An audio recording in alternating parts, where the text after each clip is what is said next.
Hello and welcome to Cecilia, Kentucky. It's playoff football. It's a beautiful night for some Friday night football. 57 degrees, got 7-mile-an-hour winds out here coming from the far side of the field to the near side. I'm Drew Bernardi. With me tonight, Dave Gary. Dave, how are you doing tonight? I'm doing well. You know, this is the time of year that all the games lead up to. It's playoff time. These count. And one team, their season's going to end today. The other one is going to go forward. Yeah, they are. The 7-3 Central Hardin Bruins hosting the also 7-3 Ohio County Eagles tonight. And like you said, it is the first round of the playoffs, so somebody's moving on, somebody's going home. Now, you mentioned both these teams 7-3. Sometimes the records suggest that you got a couple of teams that are on the even playing field. Sometimes you look at the statistics going into a football game, and you can be wowed by some big numbers. This Ohio County team, a lot of people here haven't seen them. And so you look on the paper and you see some big numbers. I'm not sure they've played against a defense like Central Hardin. That's going to be one of the storylines today, and you have a few. Oh yeah, there's quite a few storylines today. You know, you mentioned those statistics. Quarterback Heath Simmons, the senior for Ohio County, 175 of 286. That's 61.2% completion. 2,200 yards on the season, 31 touchdowns, and just 3 interceptions. That's good enough for 31 and 3. Yeah. It's Aaron Rodgers-like numbers. That's good enough for third in Class 6A passing. You also talk about guys like Quadarius McHenry, who's got 83 carries for 824 yards, and guys like that. But you mentioned the competition. You know, we look at the competition that Ohio County has played. They've only played 2 teams with a winning record, and they split those games. The other game they played with a team with a 500 record or better was a loss as well to 5-5 Davies County. Central Hardin's played 7 games against winning teams, or teams with 500 or better record, and they fared 4-3 against those. In fact, their only losses were against good teams. We saw 2 of those together. Southwest Pulaski County came over here and surprised a lot of people. They came out and they really played good football. And it was South Warren that was a game that kind of shocked us. And they did some things against this Bruin defense that I don't think we're going to see Ohio County do today. No, I don't think so either. The other quick glimpse is just looking at the comparative between the 2 teams. You kind of nailed it. We're not knocking anybody, but size-wise, and size in football matters, it doesn't appear that Ohio County has a whole lot of guys that aren't very big. No, it doesn't. There's a lot of their guys that just look undersized almost compared to the Bruins that we've seen all year. As we get ready for kickoff. The Bruins are in the blue tops with the gray pants. They're going to be going right to left on your screen. Ohio County will be receiving. They're in the white tops with the navy pants, and they'll be going left to right on your screen. Shaw has the ball sticking straight up and down on the tee. Mentioned that there is a bit of a crosswind tonight. It's ranging between 5 and 10 miles an hour. And here's the kick. It's going to be taken at about the 25-yard line. And the Bruins swarm and bring him down right about that same spot. Yikes, team speed fast for this first play of playoff action. And I'm not sure who made the hit down there, but probably. It's Kenbrook with the tackle. That's a nice play to start the ball game off. That is, you know, he tried to do that little hesitation before squirting up the sideline, except for the hesitation never... The hole never opened up for him to get up there. Central missing a couple of starters on that defense. They're missing 2 seniors, which we'll get to in a second, as it's a handoff on the first play and trying to get around the corner. That's Quadarius McHenry, and he's brought down short of the 30-yard line. Maybe gain 1, maybe a half yard on that one. You know, a little bit of rain earlier in the day and a little bit yesterday. It's going to make this field a little bit slippery to do that one-cut style run. And he's quick. We talked about him before the game, and he's a freshman. So he'll be running for another 3 years. Simmons is going to take the snap. He looks to throw. It's going to be a short throw.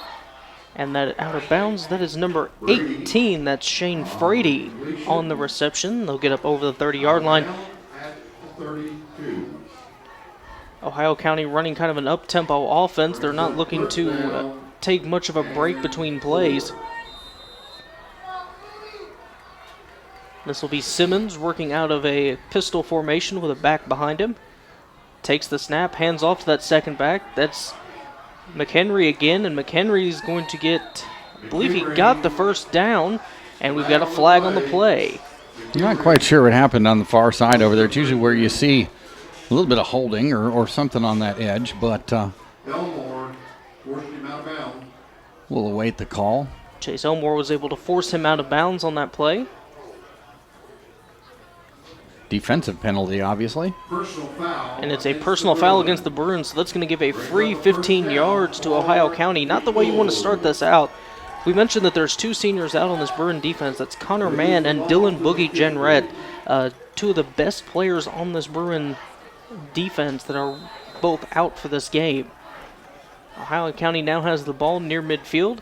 It's a handoff right up the middle that the Bruins just completely stop. It was a wall that caught, that was Brown on the play. That was. We've seen some teams throw on this Central team, and we've seen them run around the end, but I don't think we've seen anybody run up the middle with any success against this Bruin team. So I could have scouted that quick. I don't think Ohio County is going to find a whole lot of love up the middle. I don't think they are either. When you got guys like Zach Jones that are going to stop up the holes right there. They will continue to run out of the split receiver formation. It's a pistol with a back behind him. And it's a play-action fake. It's going to be a quick little toss out here to McHenry, who's out of bounds. Just into Bruin territory. You know, you talk about Connor Mann and Dylan Jenrette being out. Connor Mann, 58 tackles and an interception. Dylan Jenrette, 75 tackles. That's some big holes on your defense. You got to also factor in all the tackles that Boogie Jenrette didn't make. Ones he was terrorizing the quarterback, somebody else got a sack, or he flushed a quarterback out of the pocket and made him make a bad pass. He was just definitely an impact player on that defense, and he's going to be missed. Shotgun snap. He's looking to throw. Big rush. He's hit. He's sacked back inside the 45-yard line. I don't think he saw him coming, Drew. I don't think he did either. Who was that? Wesley Lawler off the left edge came on the cornerback blitz and just took out the quarterback, and that's going to put an end to an Ohio County drive early. That's the kind of defense I expected to see out of the Bruins. We got a flag.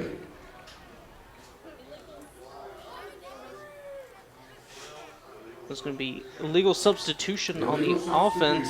That's going to back them up even farther for this punt. You can do a lot of things in a punt, but cover it with 12 people, you can't do that.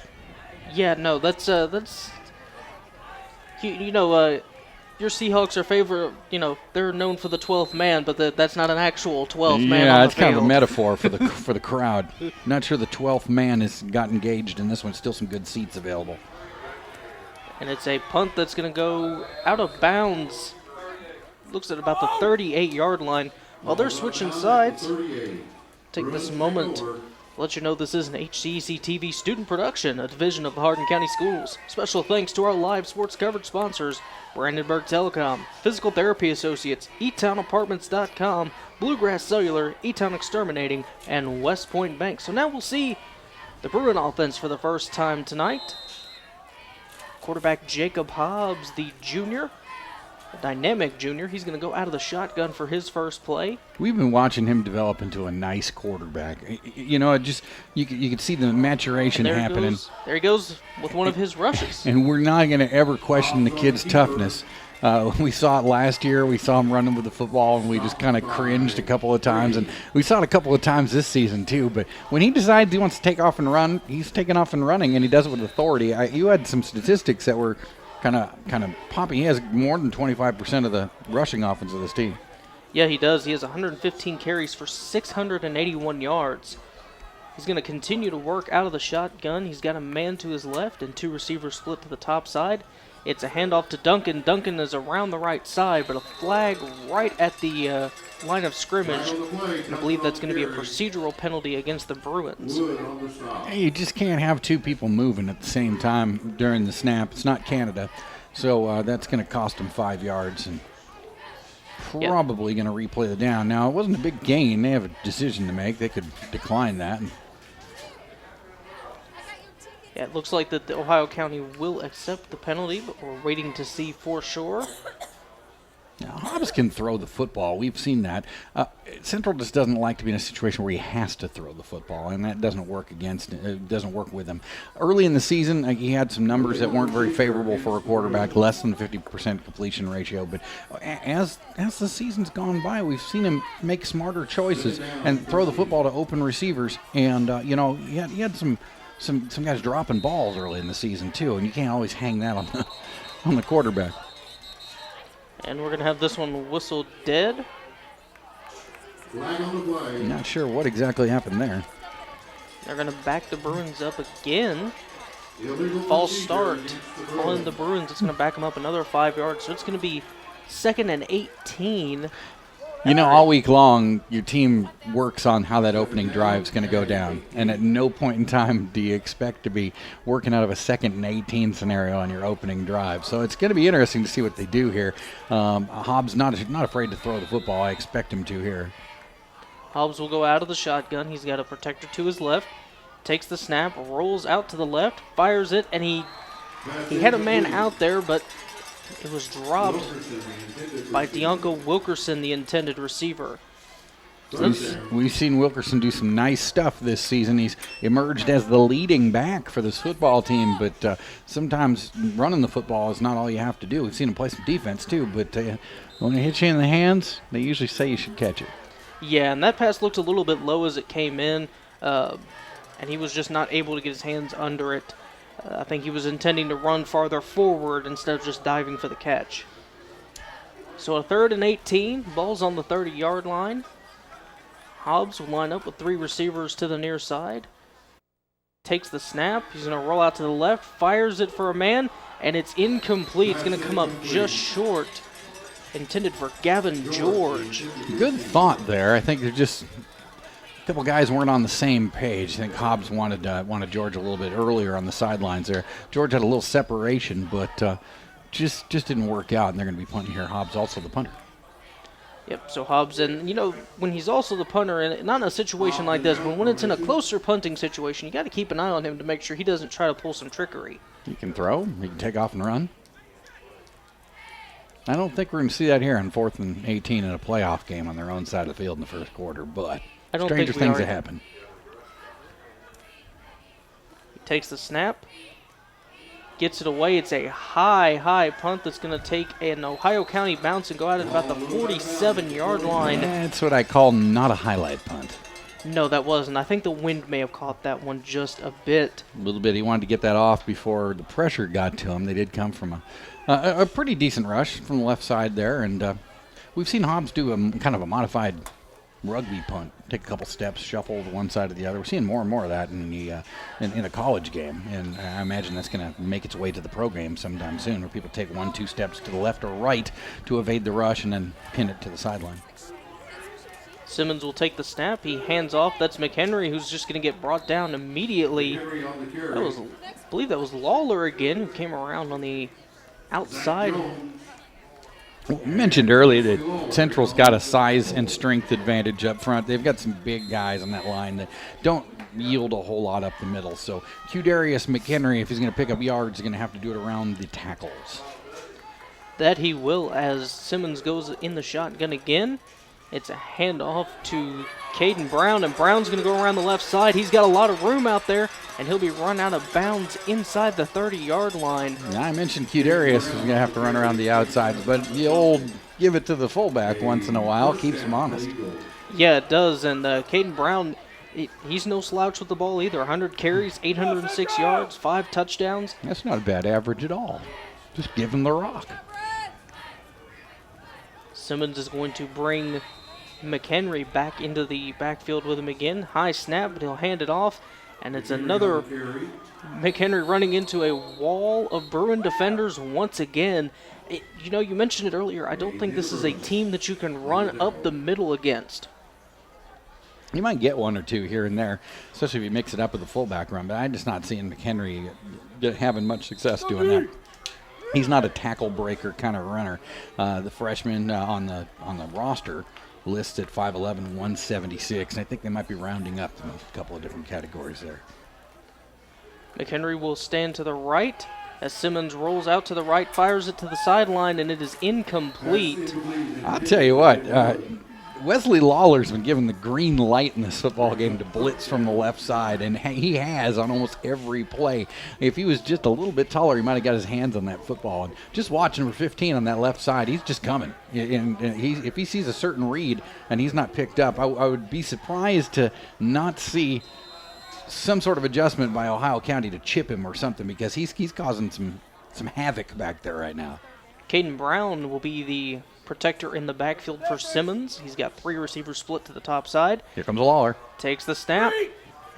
And big rush, and down he goes. That was big number 54, Braden LaFollette with the sack.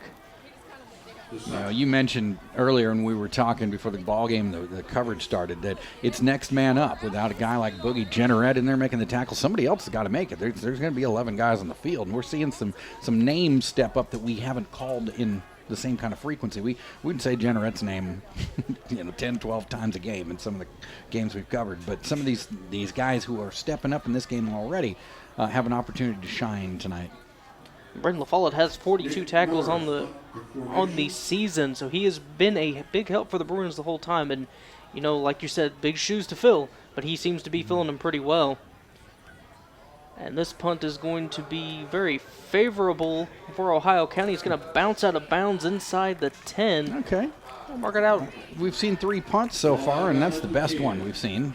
That is. I think the kickers are going to take a minute to get adjusted to this crosswind, and then we'll see some more. We'll see some better punting, I think. Kind of feels like whoever makes the big first play, whoever makes a big play first in this game is going to shift the momentum. Right now, these teams are kind of feeling each other out. Hats off to Ohio County. I had them kind of written off to be small and weak, and I'm seeing a team that's playing some pretty good, disciplined ball. They're not the ones getting flags thrown on them right now, and it's Central's got to do a little better than they did in that opening drive.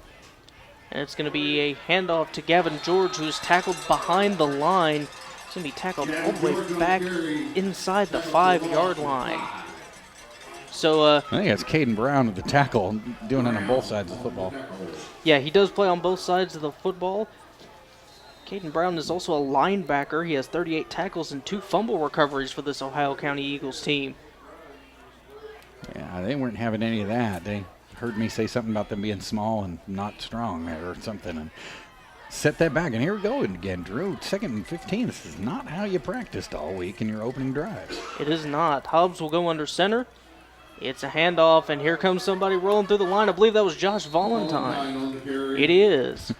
Well, we think back to that Pulaski County game, southwestern Pulaski County, and South Warren. When this team fell behind, they actually kept it. They got simple. Instead of going spread offense and throwing the ball over, they said, okay, we're just going to bunker down and run the ball. And so that works. We've seen that all season long. That works. They can run Josh up the middle whenever they want to. It's going to bring up 3rd and 8. Hobbs will go under center. He's got 2 backs behind him. Takes the snap, rolls out to the left, got a man open, and it's through the hands of Valentine. Just a little high looking for Josh Valentine on that one. Yeah, I'm gonna point a finger at the quarterback on that one.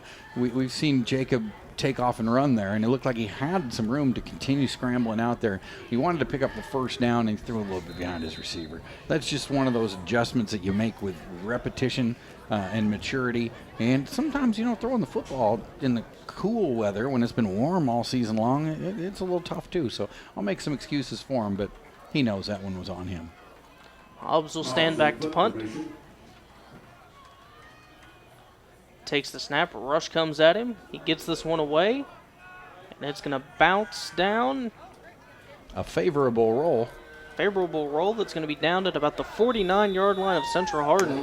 Well, for the 2nd time in a row, Drew, Ohio County is going to start their series on the Central Hardin side of the football field. They didn't make anything happen last time. And I'm curious to see his passing game. You tell me that you got a quarterback that's thrown 31 touchdowns against 3 interceptions. I'm expecting to see a sling in the rock.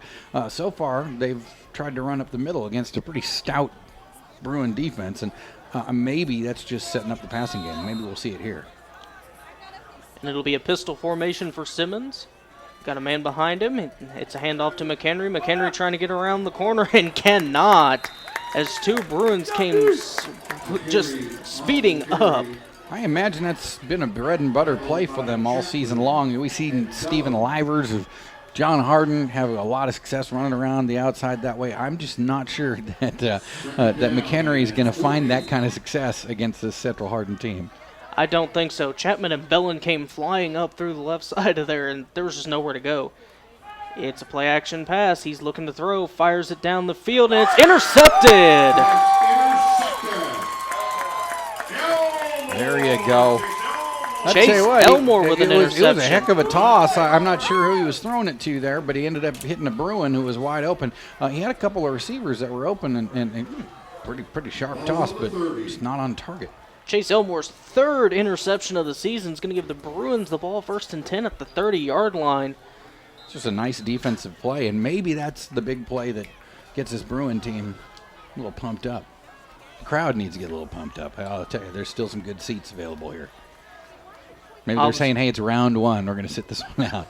Hobbs will hand off right up the middle, and I believe that's going to be Valentine on the carry, and he'll pick up a chunk of yards. I think between Valentine and Deontay Duncan that we're going to see that play a bunch in the quarters to come. And I don't know that Ohio County has the size and depth to take that kind of battering ram, and that's how Central would like to play. If they had their choice, they'd run all day long. They got about 11 guys that can run the ball on the team, including quarterback. Yeah, they've run it with almost 20 different combinations this year. As Hobbs goes under center with two backs behind him, it's a handoff to Valentine, I believe that is. That's Taylon Ferris on a run. We haven't seen him run in a couple of games, but we've seen him run before. He's got 12 carries for 60 yards on the season. Got a score update for you. Tavian Starks' 1-yard touchdown gives North Hardin a 7-0 lead. 6:16 left in the first quarter. All right. You know, we saw North Hardin last week have a couple problems getting into the end zone, so it's good to hear that they're getting into the end zone this week. Sloppy mess out there in North Hardin last week. As Hobbs goes under center with two backs behind him, it's a handoff. And it's going to be a keeper. And Hobbs trying to get around the corner, but just gets tripped up. I bid on the fake, too. I thought that was just that fullback trap right up the middle, and no, he pulled it back himself. And you can do that on any given play. You call that play, and you have options. You got a dive option, and the quarterback can just pull it out and run with it. And if he sees everybody collapsing on that fullback, he's just going to take off and run. That's what he did there and picked up almost 3 yards. You know, earlier in the season, we saw him get a little bit happy feet when he was going to fake it, and he didn't on that one. Yeah, we can almost tell that he was going to call his own number. You got a little excited. There's the pitch to Wilkerson. Wilkerson's got a first down and a lot more. He'll be deep into Ohio County territory, down to the 35-yard line. And now this Bruin offense is starting to roll, starting to get a little bit of momentum behind them. A couple of teams with young halfbacks on them that picked up some big yards. Dianco kind of kicked in halfway through the season, became the featured back on this team that's got a lot of running backs. Q. Darius McHenry for the other squad for the Eagles. 5'11", 176, and Dianco Wilkerson a little bit smaller on the roster, but I think he's a little faster. I think he is too. Yeah, we've seen him quite a few times this year just bust out tackles. We've seen him on defense intercepting. He was huge in Meade County in that football game out there. That was the Dianco Wilkerson show on both sides of the ball. He made a big defensive play in that game too. It's a handoff off to the left side. That's Gavin George, and he's got a first down inside the 20-yard line. You know, mentioned Dianco Wilkerson. The last time we were here at Central Hardin, they were taking on North Hardin in a game for the district championship. I saw Dianco Wilkerson go off tackle of the left side, run into a couple people, and the next thing I know, he's running right down the field past all of us, and nobody caught him on that one. Think about it. Wilkerson, George, both sophomores. They got a whole lot of yards to pick up over the next couple of seasons. It's exciting. And Jacob Hobbs going to be back next season, too. There's a host of stars on this team that'll be back for another season or more. George is going to pick up a couple of yards as he gets a pitch off to the right side. Baker will stop him, and he'll pick up 2 yards on that. But, you know, when you have guys like Wilkerson and Valentine and all these guys who can just break one off. Gaining 2 yards on first down, not really a bad thing. This Bruin team hasn't given up a point in 6 quarters. And we're getting to 147 left, and they could make it 7 here. So defense wins football games. Hobbs will hand it off right up the middle, and that's going to be Valentine going right up the middle. And then that'll pick up another first down, and it's going to be 1st and goal on the 7-yard line for the Central Hardin Bruins. Good old tough guy smash mouth football. Give it to your fullback and just let him run forward. We've seen him do that well, and probably the best fullback runner in the area. He is. You see guys like Deshaun Welch and even Central's own Deontay Duncan, who are slower, more breaking tackles runners, but Valentine can do both, and they're going to give it to him again, but this time he's going to get tripped up short of the line. Valentine on the carry. Bryson Baker on the stop. I like what Central's doing here. I think they know they have a size advantage, and I think they know that they can be bullies in the trench. And why not run some simple stuff here and some good high percentage stuff? Don't get too tricky. Get that early score, and then let your defense win this football game for you. Correction, Valentine got 2 yards, so it'll be 2nd and 5 from the 5-yard line. Hobbs under center. Takes the snap. It's a handoff to to Deontay Duncan, who gets tripped up at about the 4. I think he'll stretch down to the 3-yard line. This is where we see Jacob Hobbs call his own number over and over again. We saw him do it in Meade County. We've seen him do it a couple of times. Do not be surprised if Jacob just runs right up the middle on this team. It'll be 3rd and goal from the 4. Looking to see if Central Hardin is going to get this snap off before the end of the quarter. Hobbs under center. It's a handoff, and it's Valentine easily in for the Bruins touchdown. Walks in. Practically untouched. Yeah, that was a good call right there. I think Ohio County Eagles, they thought Hobbs was going to run with the football too. They done their scouting. They got a little bit of film because a lot of guys were watching the quarterback there, and nobody saw Valentine. How appropriate is it for Valentine to get that touchdown, though? Because he earned it. He's the guy that did all the tough work to get there. Shaw will line up for the extra point.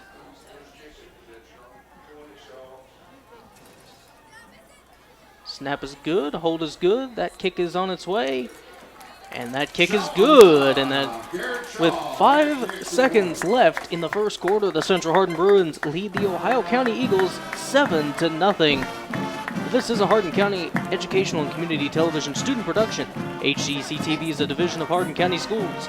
Live Channel 1 programming sponsored in part by Brandenburg Telecom, Physical Therapy Associates, eTownApartments.com, Bluegrass Cellular, eTown Exterminating, West Point Bank. Tune in weekly for rebroadcasts of all HCEC-TV programs on Brandenburg Telecom and Comcast Cable's Channel 2 and Spectrum Communications on Channel 184. You can also catch the football games on YouTube, as I've caught them. That's how I watch film for the week, is watch them on YouTube. There you go. Well, that's Central Hardin football right there. Just running the ball with multiple backs. Nothing incredibly fancy. It was set up by a big gain to Gavin George, and we a little misdirection in there, and that changed the field. Central been playing from pinned down in their own end of the field, and by George taking it down to the 30, well, it kind of changed the tempo of things a little bit, and I expect to see more of that. And if Ohio County loads up on it, well, Hobbs can throw the football. Shaw has the ball pretty much straight up and down on the tee. McHenry and Morris back to receive. McHenry and Morris are back to the receive, and it's a little short hopper kick that's going to be fielded, and off to the races he goes. Wow. That's an Ohio County player up the sideline, and he's going to get caught just as he got inside the 15-yard line. Well, there you go. Jordan Toll, I don't think he had any intention of returning a kick on that. He was one of the we'll call him a midfielder, wrong sport, but he fielded on a hop, and one guy had his lane and didn't make the tackle. That turned into a big return, and just like that, Drew, here's Ohio County with an opportunity to score. And that will actually bring us to the end of the first quarter. So while they're making that switch, like you said, Bruins go to 7 quarters that they've held teams scoreless, but really going to be a threat as the Ohio County Eagles will have it on the 15-yard line when we come back to live action. That was a funny play right there. It was a designed line drive kick to prevent a big return. You want to kick it to someone that may not have the ball skills as McHenry, and so on a one hop it goes to a guy who just kind of made one move. Next thing you know, he's wide open down the sideline because everybody else had over pursued the play. Well, and Jordan Toll is a wide receiver. He's a defensive back. He's got 49 tackles and an interception on this season, so it's not unheard of for him to take off with the ball. So you're saying he's not a tackle? Yeah, he's not. It's not like he's a reserve tight end out there. He's one of the ball handlers out there. Turned out to be a big play. So Simmons and company will take over, like I said, on the 15-yard line. It's going to be a shotgun look with a protector to his left. Takes the snap, and it's a quick throw up over the middle, and that's going to get about 5. Pass complete That's to number 80, Nick Morris, who is their leading receiver. 51 receptions, 825 yards, 11 touchdowns on the season. He's 4th in Class 6A receiving and 18th in scoring. Wow. They put up some crazy numbers. Coming into the game, 31 touchdowns and 3 interceptions. Make that 4 now. Central picked him earlier. Simmons throws out to the right, and it's going to be to Morris again, who is brought down by a host of Bruins on the sideline. And that's going to bring up 3rd, and it's going to be Ferris and Page on the tackle. We've seen Ohio County go to Caden Brown on their and short downs. This is 3rd and 4. I'm not sure if you want to run a fullback run there, but it has worked earlier.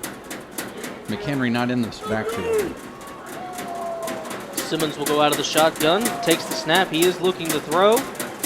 Big rush coming from the Bruins, fires it towards the end zone, and it's tipped and nearly intercepted. Wow. Lawler breaks up the pass, and that one was one he almost could have picked off on the second effort. Yeah, I'm sure he doesn't want to watch the film of that one. That was right to him. And here's a guy that, crooked numbers, 31-3 coming into the game, and we've seen him throw 2 balls to Bruins. So either that's testimony to a good defensive backfield, or they're rattling him a little bit. Yeah, and it could be either one or a combination of both. I was watching this young man kick in warm-ups, and I said he's got a leg on him. He couldn't do this. But not when it's blocked. It's blocked, and that's a live football, and it's going to be recovered by Ohio County. Doesn't make much of a difference. That was number 5, Kyle Jamison, or 15, Kyle Jamison. Morris was able to go back there and recover, but it's not going to matter because the Bruins are now going to take over. Yeah, and Bruins just shut that down. They said you're not kicking on our field, and I'm not sure who got the block there, but it looked like any of 3 or 4 guys could have. That was pretty decent penetration. Yeah, they came swarming right up the middle, and it didn't matter who got a hand on it because somebody did, and it went right back at the kicker. So now the Bruins will take over on the 26-yard line with 10:46 left to go in the second quarter. When they're leading at home, it's playoff time. You've been running and keeping it simple. It's just a 1-score lead, but right now, not a bad time to take a shot. You got some athletic guys out wide. Hobbs can throw the football. We've seen him throw deep. We could see that real quick so they could double up on him here. Hobbs is going to hand it off. That is... trying to see who that was. Whoever it is, they got a great... It's Deontay Duncan, the senior, right up the middle. Nothing flashy about that. Just any one of these run plays up the middle, Hobbs could just keep and toss long, and I'm waiting for it to happen. Maybe not now, maybe it's a little early, but that's how you get up on a team that has a long bus ride home. It's going to be Hobbs under center and a flag on the field. That's going to be a procedure call on. Nope. It's going to be a sideline warning. Sideline warning against Ohio County. Usually happens when somebody's out there in the field. It could be a coach, it could be a player, it could be a bunch of people. But you get a warning the first time. After that, it's delay of game. Hobbs will go under center with 2 backs behind him. Takes the snap, rolls out, fires it down the field, and it's intercepted. And coming back the other way, McHenry on the interception. You know, we've seen him, we talked about him a little bit earlier as their running back. Well, he does have 4 interceptions, make that 5 on the season. And I'm not sure who Hobbs was looking for, but I believe he threw that pass under some duress, and it didn't quite make it to his Big intended pressure target. on the play there coming from the outside, and I want to give credit. I think that's going to be Caden Brown, the fullback. We saw him make a good defensive play earlier, and he put the McHenry, pressure on Hobbs. And he's going to go out to the right, nearly got tackled in the backfield, and then got shoved out of bounds for no gain. Ferris on the stop, and I believe that was Zach Jones that had the pressure coming up the middle. Someone came running in there and just about brought him down. It just seems like almost everybody on the Central Hardin defense is as fast as McHenry. It does. And they're catching up to him, so that outside stuff not giving him anything more than what he's doing up the middle. Takes the snap, he's looking to throw. He's going to roll out to the left, fires one down the field, and it is caught by Frady. That's complete to Brady. It's going to be close to a first down, and it will be a first down. That was a good football play there. Simmons made that happen by buying a little bit of time. He didn't see his first option, didn't see his second option, just took a couple steps to the left. Frady had gotten some separation, and that was a good pitch and catch right there. Now I can see why this guy has such good stats. He's an accurate passer. Takes the snap, it's a handoff to McHenry, and we've got whistles. There was multiple occurrences of people moving there. We can hang it on a couple of people, but either way, it's going to be 5 yards. Yeah, it's going to be 5 yards. Back up the Eagles. A couple quick score updates. Bryson Cobb, 9-yard touchdown run. LaRue County leads Union County 7-0. Go Hawks. And Elizabethtown leads Trigg County 14-0. Touchdowns by Jay Beckerer and Donovan Husky. How about it, Panthers? It's a good football team right there. It's going to be a shotgun look for Simmons. Checks with the sideline. He's got receivers split out on either side. Somebody's got an idea. He Takes usually the says, hey, I snap. want to try my man coverage. He throws, and it's deflected by Deontay Duncan at the line of scrimmage. Usually when you see such an elaborate, dramatic audible, somebody's got an idea, and that's how you drew it up. You send everybody long, and then you hope you can have that running back go off into the flat and get a little separation. Well, he ran into the big mitts of a defensive end. That he did, and the play was well designed. It's just that the pass ran right into the hand of Deontay Duncan.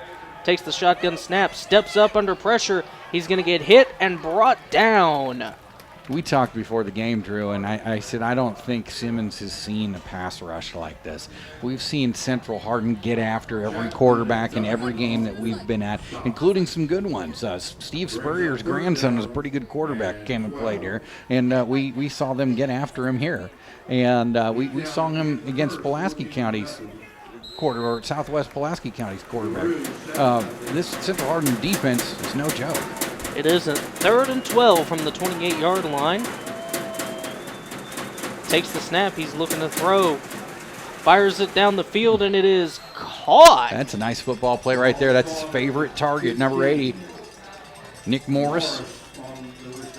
And what a great play to get his feet down just before he went out of bounds. The ball was thrown where only Nick could catch it. Sounds cliche. We hear it all the time in the big leagues, but that's true. You throw it to that sideline side, and nobody else can pick that ball off. It's going to be 1st and 10 on the 16-yard line. Bruins leading 7-0. 7:49 left to go in the second quarter. I've been saying that this Ohio County team doesn't have any size, but tell that to 75 on their offensive line, the left tackle Blaine Castile, 6'5", 308.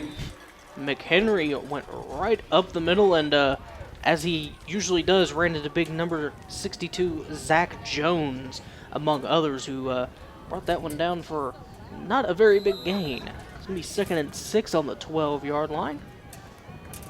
Simmons will go out of the shotgun, takes the snap. Looking to throw. It's going to be a little pass. That's a fumble. I believe It's a live football. that is. No, they're saying incomplete, but I believe that might have been a backwards That pass. should have been a live football. The refs are blowing it dead and saying incomplete. Well, that was a questionable whether or not that was a lateral or not. Of course, if you're watching us, what I'm talking about is if your throw goes backwards, it's a live football. It's not an incomplete pass, and there's not going to be any kind of film review. I think Ohio County just got a break there, Drew. Yeah, he was looking for McHenry, and it went. Well, look at how far back the play went. Yeah. You can kind of tell that went backwards. Simmons looking, steps up, big rush coming. He's hit. He's sacked. Wow. This defensive line is legit. Deontay Duncan and Braden LaFollette. The assist. Or excuse me, it's going to be Deontay Duncan and Zach Jones. You talk about clutch plays in a playoff game. That is just straight up legit front line defense. They said, we're stronger than you, we're tougher, and we're going to knock you back. Setting up a fourth and a whole bunch. 4th and 14 from the 20-yard line. Simmons will go out of the shotgun, takes the snap, looking to throw. Big rush coming again. Throws it to the right side, and it's going to be, I believe that was It was Caden Brown. Caden Brown. Not going to be a first down, but wow, there was a hold that wasn't called out there. I'm not sure who the Central Hardin player was. It was straight up mugged, and a whole bunch of the local fans saw that one too. But thankfully, it wasn't a big play that moved the sticks, or we would have had some angry Bruin faithful. Yeah, that was number 62, Zach Jones, coming right up the middle with big pressure. Was Wow. it Jones? I think that was just mugged out there on the left side. He had a pretty good bead on the quarterback, and whoever the right tackle is for Ohio County just kind of grabbed a whole bunch of arm and shoulder pad. Yeah, no he did. call. He gave. Not only did he grab the arm and shoulder pad, he gave him the little do-si-do out there and made sure he wasn't getting Giving to him the the quarterback. business. While we're in a timeout by the Bruins, remind you that this is an HCEC-TV student production, division of the Hardin County Schools. Special thanks to our live sports coverage sponsors, Brandenburg Telecom, Physical Therapy Associates, eTownApartments.com, Bluegrass Cellular, eTown Exterminating, and West Point Bank.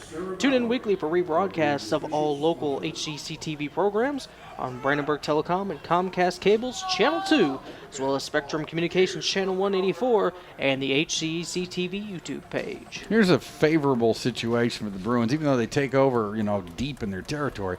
They got 6.5 minutes left, and they could just run the football, maybe get another score going into halftime, and they haven't given up any points for a while. It is going to be Hobbs. He's got two backs behind him. It's just that simple run right up the middle. That's Valentine going right up the middle. He'll rip off a big chunk of yardage. Eric Silvis with a big decoy there. He's just going to run. He's going to run fly routes on every fullback run all day long and make that cornerback work out there. I've been watching 13 Silvis. He just takes off running up the sideline and takes that cornerback out of the play. A lot of times it's going to be off the camera. You're not going to see that. But whenever Silvis is lined up out wide, he's just going deep on every play. Hobbs will go under center. Takes the snap, and it's a handoff right up the middle to Valentine, and he's going to have the first down out to the 20-yard line. First down, Brad! Brady on the tackle, and we've seen Silvas get lined up one-on-one. I believe it was a game in Meade County where he got lined up one-on-one and took off down the field. And there was nobody around him when Hobbs lofted that ball to him and for the Bruin touchdown. So we're going to see if they He's go quick. to that. He's definitely quick, and seniors want the ball in these playoff games. They only got a handful of games left. Speaking of seniors, it's Duncan on the carry, and Duncan is bowling over people. I don't know if you want to be that 5'6", 160-pound defensive back that has to take on Deontay Duncan. Deontay on the roster, 6'1.5", 225 pounds, but I think he's actually one of those players that's rounded down. He's just bigger when you put the pads on, and he just bowls over people. And a good tackle by Ben Wood. Ben Wood, 5'7", 140. Yeah, Wide receiver. Something's got to give there. When two objects of different sizes collide, usually it's the smaller one that doesn't win. Hobbs will go under center with one back behind him. It's a fake. It's to Talon Ferris, and Ferris is off the left side, and Ferris has a first down and plenty more. I like it, Drew. That was, you set that up by being boring a little bit. You just a couple of runs up the middle, and then next thing you know, you're giving it to the guy coming back around, and they're not ready for that. Almost looked like three guys are going to run into each other in the backfield, but Hobbs kept it together and got that handoff off and made the play happen. Ferris just took the handoff and ran wide open territory. Yeah, he did, and the entire Ohio County defense, it seemed, was flowing over towards the near side while Taylon Ferris was taking off towards the far side of the field. Hobbs will go under center with 2 backs behind him. Hands off to the up back. It's Valentine for 7. Valentine again. Valentine has basically been the feature back all night. We haven't seen a lot of Deonko Wilkerson. Assisted by Baker. Ferris will come off the field. Second down and Speedy 4. backs, and Central's got several of them, thrive off you setting up their runs by giving these early runs to the fullback. When they want to cheat in and put people up the middle, that's going to set up speedy backs like Wilkerson to run around the edge later in the football game. Here's Hobbs looking to throw. Hobbs has Gavin George wide open for a first down to the 35-yard line. Drew, in the games that we've covered, how many times have we seen that play be open and they just couldn't connect, whether it's quarterback, receiver, whether it's guys dropping. If these two guys who are going to play together next year can work that out, this team could be dangerous. Yeah, they can. Gavin George, a sophomore wide receiver, cornerback, and kick returner, and that's how you definitely want that play. And glad to see them finally connect on that play. Gavin George is fast. And it's Hobbs looking to throw again. Nope, he's going to take off running down the left sideline, and he will be close to a first down as he leaps over a man. Well, that's a 6'6.5" quarterback jumping over people, but it looked good, and I like it. I like it too. He got out there. He realized he was close to the first down. He did a little Deshaun Watson out there. He pointed at a guy and said, "Hey, block him," and a Bruin took out somebody and set that up for him. That was good stuff right there. Ohio County's going to call a timeout, but going back to that play for just a second, as Hobbs got close, most quarterbacks or even running backs, you see him just kind of dip out of bounds real quick and avoid the hit. Hobbs said, "Hey, I'm close to this first down. I want it." And he just leaped over somebody. This young, we're going to stop calling him a kid. He's a junior, almost almost done with the season. He's going to be a senior next year. We're going to stop calling him a kid. We'll call him a young man. He was a young man on that play. He ran forward. He pointed at somebody. He had poise, and he said, "I'm going for the chains." I liked everything about it. Yeah, that was an excellent play by Hobbs and an excellent job blocking by the Bruins. That's going to give them 1st and 10 at the 21-yard line. They lead 7-0, 3:29 left to go in the half. Looked a little sketchy on their first couple of drives. They had a couple of terrible punts and a bunch of penalties, but now I think they're getting back into their Bruin groove here. Hobbs will go under center. He will have 1 back behind him. Takes the snap, and it's going to be a fake, and he breaks at the first tackle but isn't able to get the second wave to shake off. And there's a flag on the play. Ben Wood. We're going to say his name a few times. 5'7", 140. I guess he's like the honey badger of this football team. We talked about him being smaller than Deontay Duncan, but he's in every tackle out there. He's a little guy. Look for number 11, and you can be small and tough at the same time. There's nothing wrong with that. Ben Wood's showing me he's a tough player. He was one of the first Ohio County players to get at Hobbs there, and he gives up, a foot and about 80 pounds. Yeah, he came in flying, as did several Ohio County players. This is going to be a penalty against Ohio County. That's going to move the Bruins closer. Personal foul against the Eagles, and that's going to move the Bruins closer to pay dirt.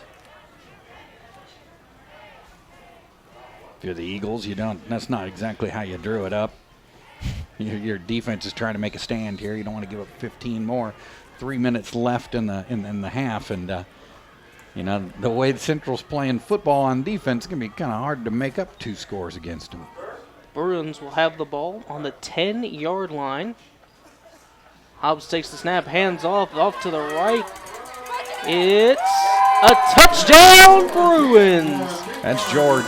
Gavin George on the run and showed great patience there, waited for the blocks to develop in front of him, cut right up the middle, and with 3:01 left to go in the second quarter, it's going to be a 13-0 lead with the extra point pending.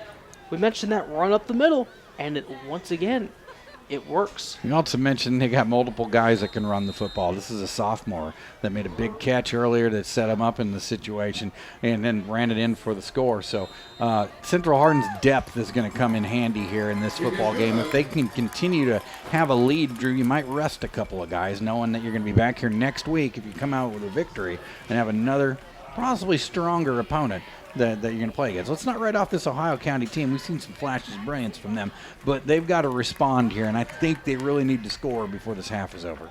Yeah, I think they do. Take this moment to remind you this is an HCEC-TV student production, a division of the Hardin County Schools. Special thanks to our live sports coverage sponsors, Brandenburg Telecom, providing service for all your telecommunications needs. Physical Therapy Associates, more personal attention for more effective results, with locations in Elizabethtown, Hodgenville, Radcliffe, Brandenburg, Bardstown, and Louisville. Online at physicaltherapyky.com.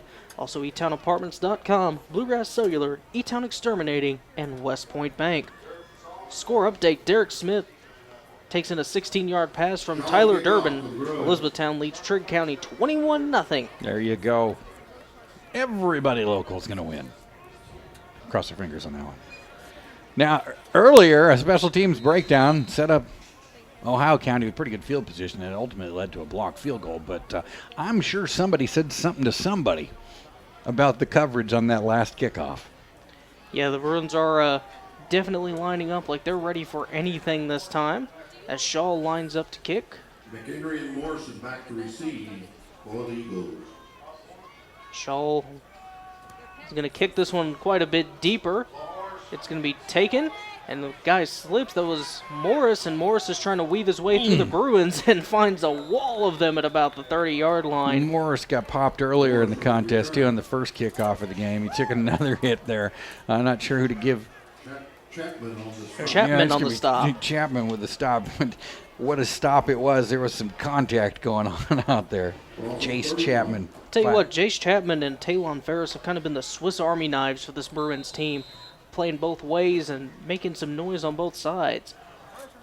As Simmons is going to roll to the right, looking for somebody open. As big rush comes, he's going to take off running and runs into a wall. Who was that laid that? Valentine. As well as Braden Follett in there, and I think Valentine popped him. Yeah, going back to that Meade County game, that's another guy, Josh Valentine, that we usually call his name as a running back. Well, Deonka Wilkerson took over the running back role in that game, and it was Valentine on defense with some big stops in that battle out there. That was going to be one of the more memorable games that we've called. I mean, whenever we go to Meade County, it's a good time. But when that Central and Meade County get back together next year, they're going to remember that battle that took place this year. Oh, yeah, that was a great game that we were present for. It was a 35-28 win for the Bruins in overtime. I want to give a shout-out to number 23, Chris Bellin.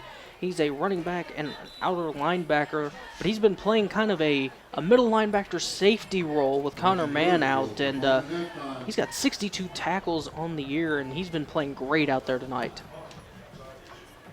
Some of these hurt Bruins are on the sideline, cheering on their squad. You like that. Everybody's engaged, and this Bruin team all paying attention. As it's a snap by Simmons in the shotgun, he's going to fire it down the field, and he's got his man on the sideline just short of the first down. That's those two have a nice chemistry between each other. They have connected nicely today, and Nick Morris, it's at least 3 or 4 catches that Simmons has hit him with that are just laser tosses. Now I can see why this guy's put up some big passing numbers. If you're going to play against some weak schools that can't play defense, he's going to eat you up.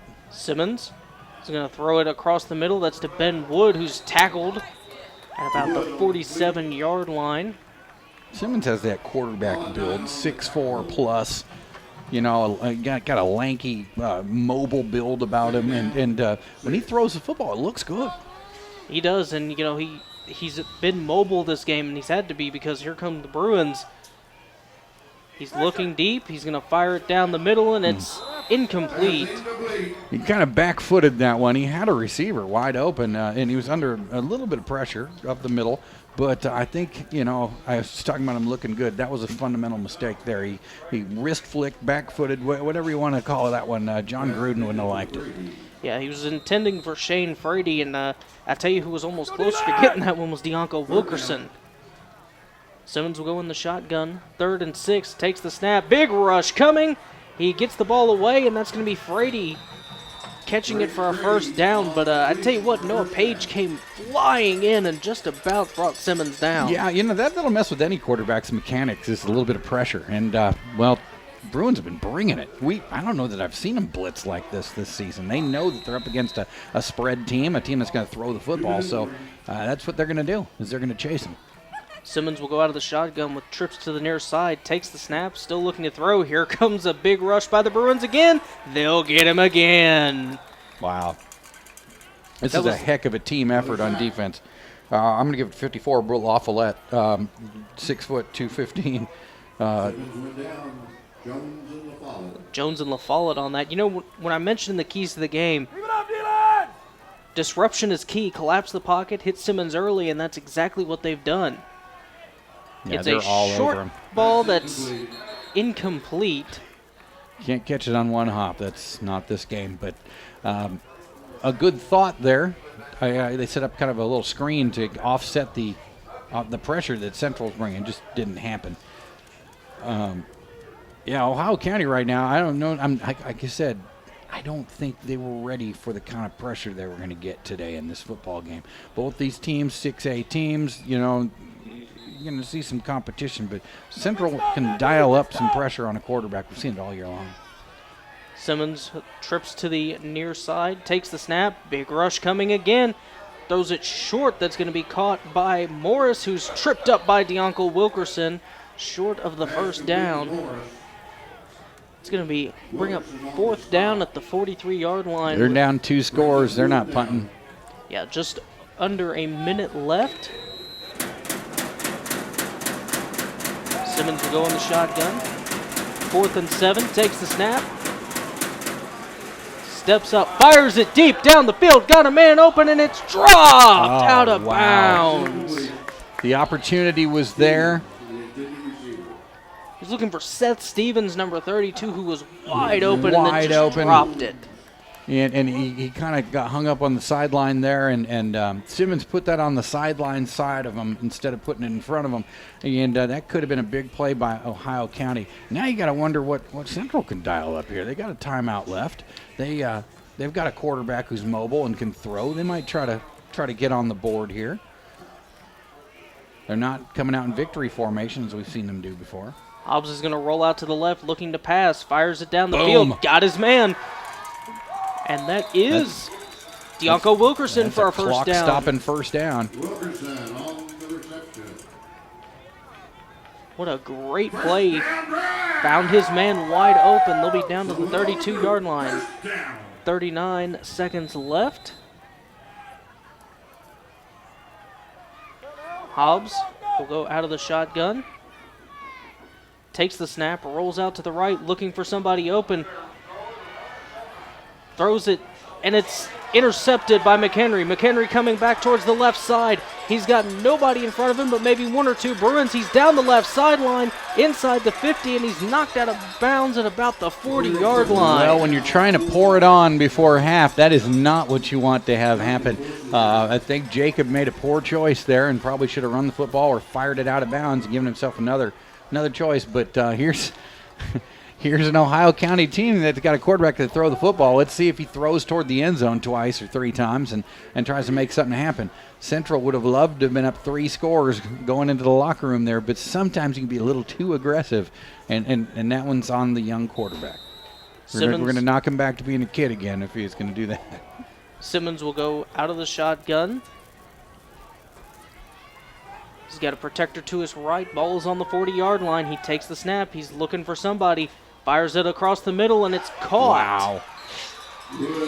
That's Wood. We told he's tiny, but he's tough. The guy's up there making defensive plays. Look, his uniform, his white jersey is just covered in Central Hardin grass. And the guy, that's a tough play.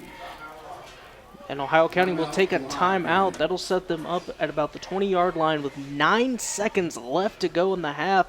And, if you're the away team, you definitely don't want to go in down 14. You want to put something on the board here.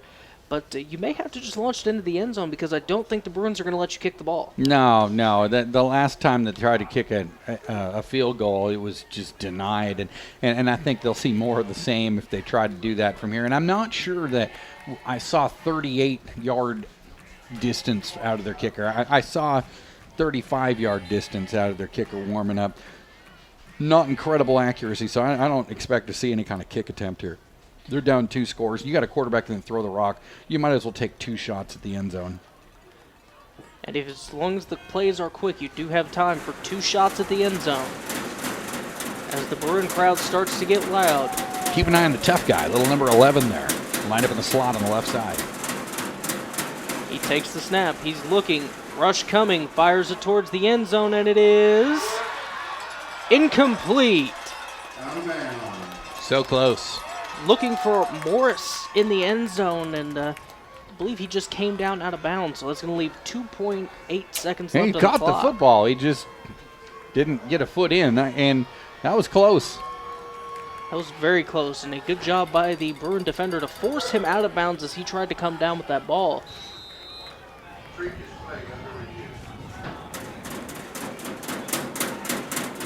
The cornerbacks of this Bruin team have been great the last couple of seasons. That's been one of their strong suits. Let's see if they come through here. Oh, it's going to be the pass rush that comes through here. Passes up and incomplete. I'll tell you what, this guy Morris, now I see why he's caught 50-something passes.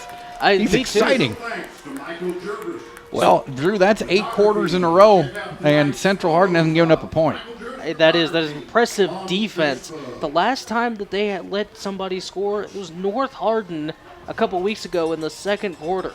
So pretty amazing by this Bruin defense. Hey, we're going to take a break, and we'll come back just before the second half begins. I'm David Gary on behalf of Drew Bernardi. You're watching HCEC-TV with the Central Hardin Bruins lead 14-0 over the visiting Ohio County Eagles.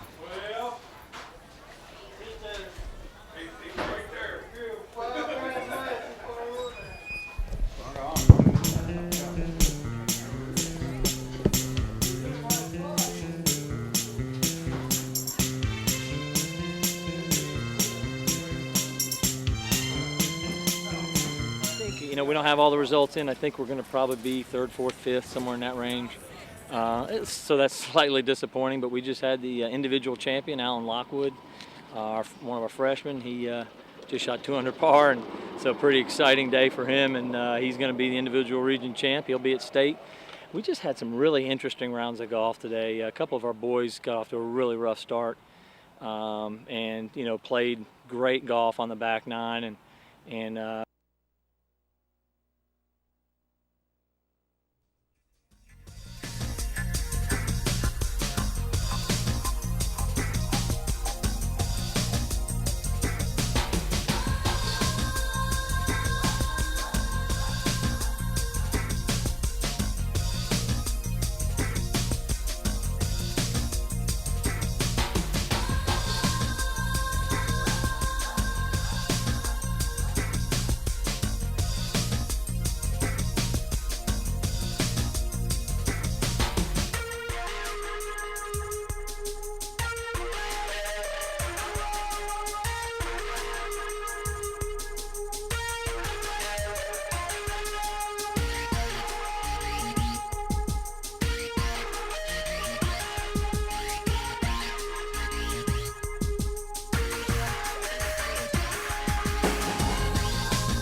Thank you.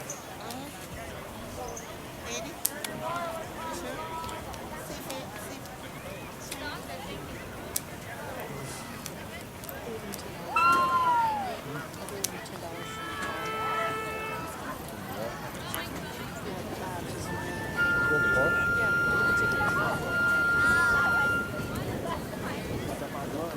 I forgot my gloves in the car. No, they're still in there.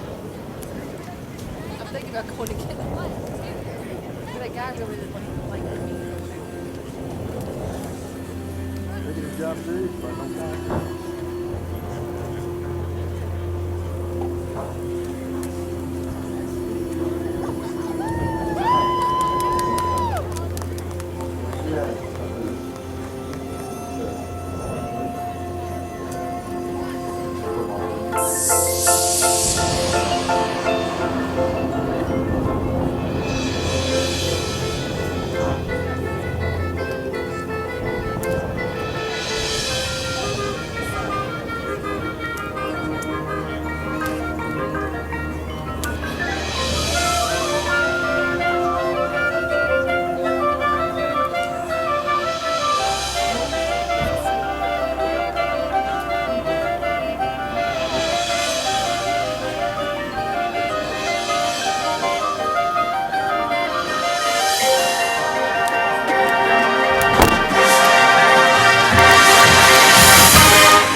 What, are you okay? It's okay. He says it's just a truck. 14-0. The Ohio County Eagles. It was pretty much all Bruins in the first half. You know, you go back to the keys to the game. They've kept Ohio County's passing game in check. They've kept the crowd into it. And the next man up, well, they've been doing their job today. The Ohio County Eagles, they haven't been able to get much going offensively despite 2 Bruin turnovers and some big plays. Dave, what do you see coming in the second half? Well, this game has the makings of being a Bruin blowout in the first half if they don't make a couple of mistakes on throws. I'm sure Coach just talked to Jacob Hobbs and told him to make a couple better choices here and there. I'll tell you what this crowd's getting into, Drew, is their coats. It's cold out right now, so it's kind of hard to hold on to the football. Wilkerson's going to take it, and Wilkerson's got a lot of room. Wilkerson all the way across midfield before finally being tripped up by the kicker. And if you're the Bruins, that's exactly how you want to start this second half off. And Kennedy Addington, the kicker, making a big play there. He's not big. He's 145 pounds, but they made a big stop there. There was a collision low. Yeah, he went low on Wilkerson, and if he doesn't, Wilkerson runs it all the way to the end zone. Might be the best starting position we've seen the Bruins have this game. It is indeed. Hobbs will go under center with 2 backs behind him. Takes the snap, hands off to Valentine, and Valentine is fighting forward but runs into a wall of Ohio County players. We've seen this from this Bruin squad before. They'll come out with extra tight ends and extra blockers, and they're just going to say, hey, we're going to run the football, and you're going to stop us or not. And there's nothing fancy about it. You could do this with a couple of score lead. You've heard me say it almost ad nauseum all season long. The power of 11. If you go into your locker room leading by 11 points, the statistics don't lie in high school football. You've got a great chance of winning the game. And they're up by 14. Hobbs will hand off, and it's Valentine again bowling his way up over the 40-yard line. It's going to be at the 39 where he's brought down. That's going to bring up 3rd and short for the Bruins on this first drive of the second half. Should see something simple here. Probably just Valentine again. Duncan also in that backfield, so don't rule him out. Hobbs takes the snap. He's going to hand it off right up the middle. Valentine on the carry. And it's going to be just short. That is going to bring up 4th and extremely short for the Bruins on this first drive. Not even a thought. Bruins got the personnel out there to make something happen. I expect them to keep it simple here, but you got a quarterback that's always a threat to pull it out and run around the outside, so I don't expect any kind of pass here. 4th and 2 from the 37-yard line. Hobbs will go under center with 2 backs behind him. Just hands it off to Valentine. Valentine off the left side. He's got a lot of room out there. First down and way more as he's down inside the 15-yard line. Yeah, you know, when you give up size and when you're a defense that's smaller than the other squad, you got to kind of take some gambles. And on that particular play, they shot after Hobbs and they shot after Duncan. And guess who got the football? It was Valentine. It was Valentine, a nice football game today, like all season long he has. Valentine, one of the leading rushers for this Bruin offense, as Hobbs will go under center. He's got 2 backs behind him. He's going to go right up the middle on his own. And even if that play isn't a big gainer, which it was a decent gain, even if that's not a big gainer, what that does is it makes guys have to key on you. And it sets up runs like we just saw Valentine have. When you have to take into account an additional back in that backfield, you can't just pick somebody and tee off on them. Now, the Bruins defense, they've been able to say, hey, we're not going to let McHenry run, so we're just going to key on McHenry, and he's not going to get anywhere. You can't do that with Central. Hobbs will go under center. 2nd and 5. Takes the snap. Hands it off to Wilkerson. Wilkerson off the left side. And in for the Bruins touchdown. Practically untouched. No throws. Just straight up, hey, we're going to run, and you'd better stop us. Ohio County now has got to show us some of this offense that they've been racking up all these yards all season long. Right now is the time to do it. They had an opportunity to get on the board at the end of the half. It just didn't happen. Yeah, and you see the Bruin defense. They have now pitched 8 straight quarters of shutout. That's tough, you know, and you start getting into playoff ball, it's even tougher. Shaw's kick is up and good. Quick score update for you.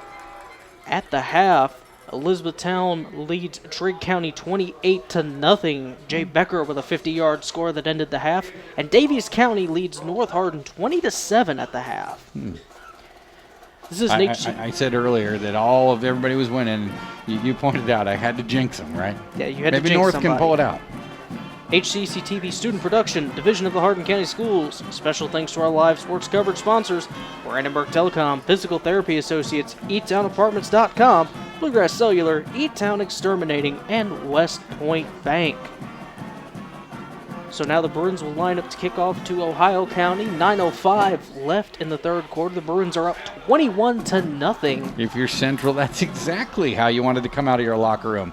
No mistakes. Drive it down the field. They tried to get, and I'm not going to call it greedy because I was calling for it. They tried to get aggressive and get up that 3 scores before the end of the half. And quarterback Hobbs threw one away threw one for an interception that he probably should have thrown away. But nonetheless, they come right out, get it back. No one's thinking about it. No one cares. Yeah, nobody's thinking about that should remember interception that. anymore. Running game strong for Central Hardin. Defense strong, defensive line strong, defensive backs. There's a lot to be happy about if you're a Central Hardin fan and a player, family member, whatever. This Bruin team playing a good football game tonight against a team that probably didn't face anybody as tough as Central Hardin this season. It's going to be a deep kick from Shaw. It's going to bounce and be taken on the bounce. It's Looks like it's Morris, and he's going to try to wiggle through the Bruin defense, and will get brought down at about the 20-yard line.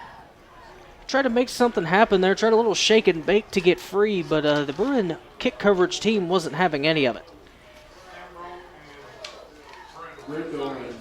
Taking a look at this Ohio County season, you know, I've been talking about them not playing anybody. They won a close one against McLean County, and then they beat Hopkins County on the road 37-18, 37-8 against Hopkins County again. Hopkins County Central and then Hopkins County. They beat Grayson County 60-7, so they're rolling. First 6 games of the season, they put up some big numbers, but then lost 3 of their last 5. Simmons will hand it off, and that'll be Brown that's brought down as he comes up through the middle of the field. Bruin got a hand on him and brought him down. Duncan on the stop.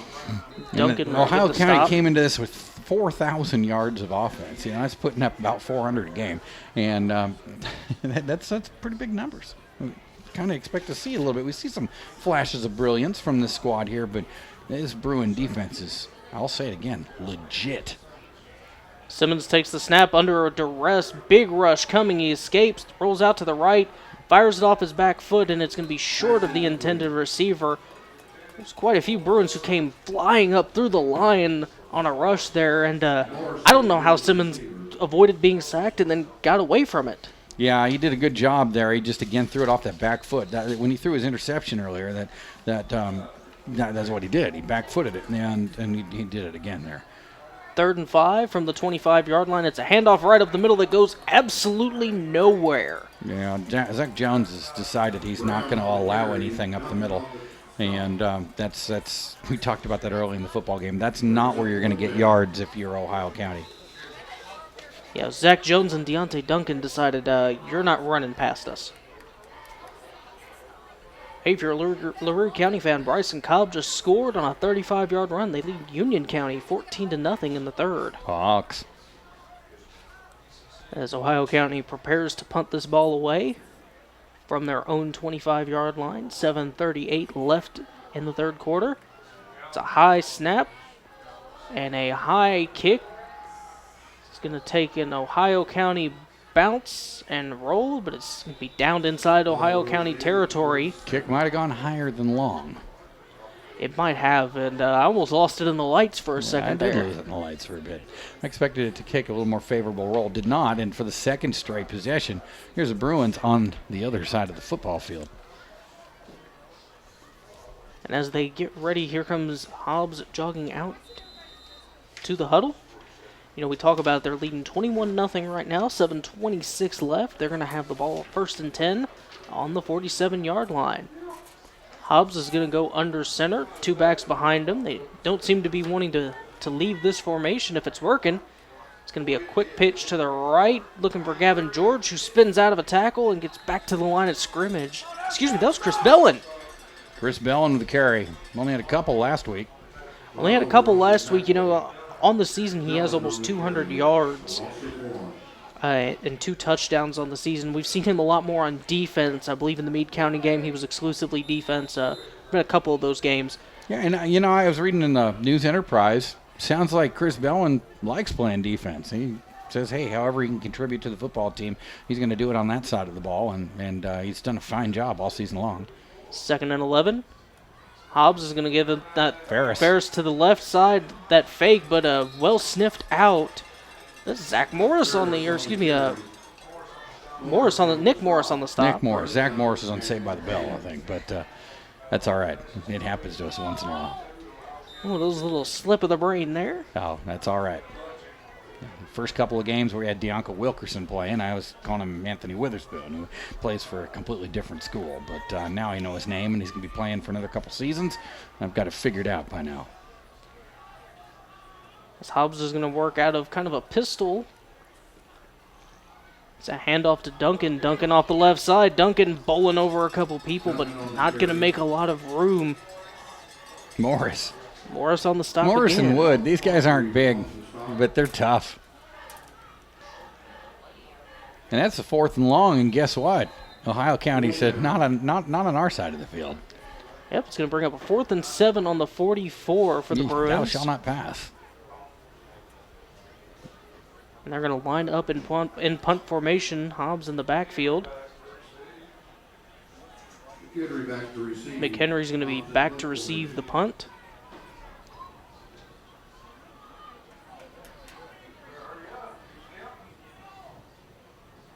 And he gets the snap.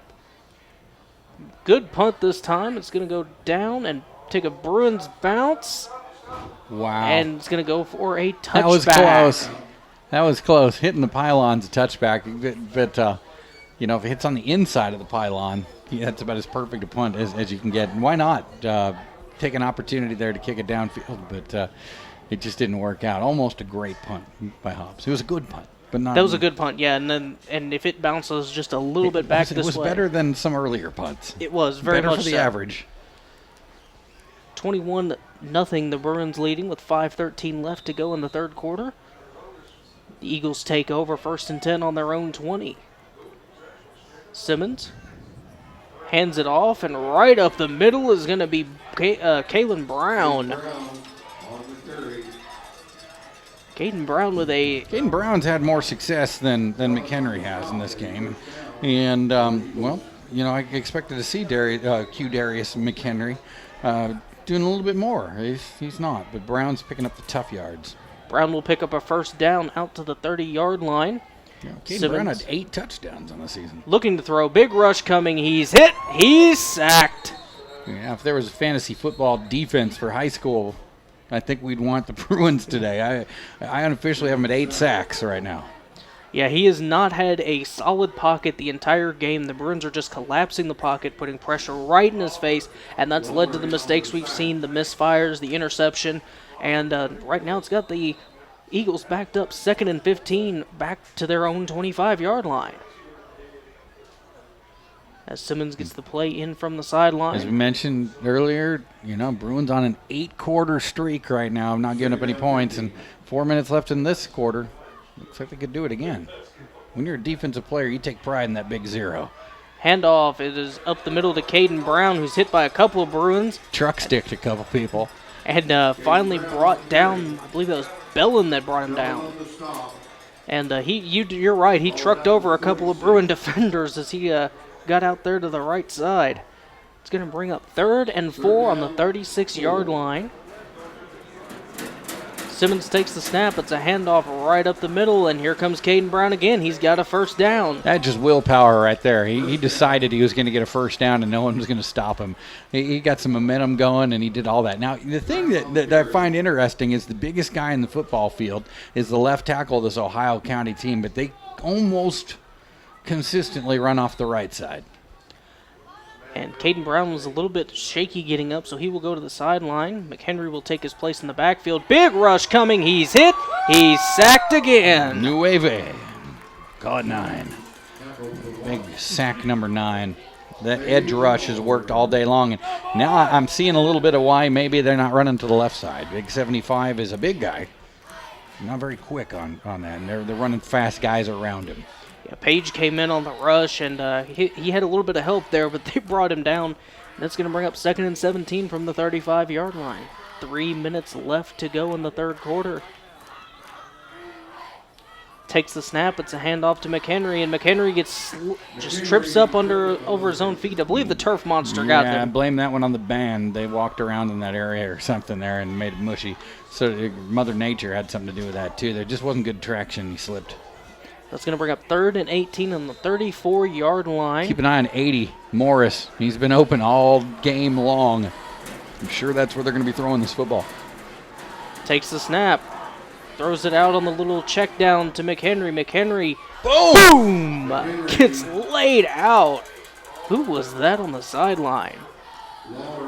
Lawler with the stop, and he popped McHenry before he got back to the original line of scrimmage. Yeah, that was good football action right there. It's going to bring up 4th and 12. Here's kind of the ball game for Ohio County. They got to do something here. Simmons, rush coming, fires it out to the right side, got his man, and that tackle saved a first down. And that was Talon Ferris bringing him down, and that is going to be a first down for the Bruins. Turnover on downs. Wow, talk about a drive, stop, and tackle, Drew. There was no margin for error there. He just set him down in the open field, and that was a heck of a play by Simmons to make that completion. But Ferris just said, no, you're not going any farther. Yeah, and how close that was to a first thing. You measure it all you want. It's going to be short. Yeah. It was right on the edge of that first down marker, and Ferris just popped him and sat him down. That's an outstanding defensive play, and that's the one that we'll talk about at the end of the football game. That's just the kind of plays that the Bruins have been making today. It's a handoff right up the middle. That's Valentine. Valentine picks up yards and goes into Ohio County territory. Valentine gets the not flashy runs. He's picking up the bulk of yardage tonight, but those set up big plays for other guys because once Ohio County decides they're going to sell out on the middle, one of these guys, one of these speedy backs is going to just take it around the outside, and it's all because Josh Valentine's had such success up the middle today. Ohio County, no success up the middle today. Maybe some fullback runs that have got the chains moved, but none. Sends a man in motion. And it's a handoff to the right side. And it's that's what Gavin I'm talking George about. right up the middle. Gavin George is on his way. Gavin George is gone. Touchdown, Bruins. And the News Enterprise is going to tweet his name out to the masses. Gavin George has scored again. George takes it in from 47 yards out. Makes it 27-0. His second 108. touchdown of the game. He's having a big game. The sophomore is huge. And you wonder at some point in time here if we're going to see a couple of substitutions with some of these guys that are younger, get to play a little bit. Might even see Hobbs take a little bit of a rest here and get your quarterback your other quarterback some playoff experience. Snap good, a hold good, and the kick is good. A little bit of what I expected, Drew, out of the when we looked at this on paper, but they play the games, and we want to make sure that you leave it on the field. Central has made their mistakes today, but that's the only hiccup that they've had. They are the superior team in this matchup, and Ohio County, that was the conversion they needed to make on that last drive, and they fell a half yard short, and I think that's the pivotal moment of the game. Yeah, they did. And, like you said, that might be the game, the dagger into the heart of this Ohio County team.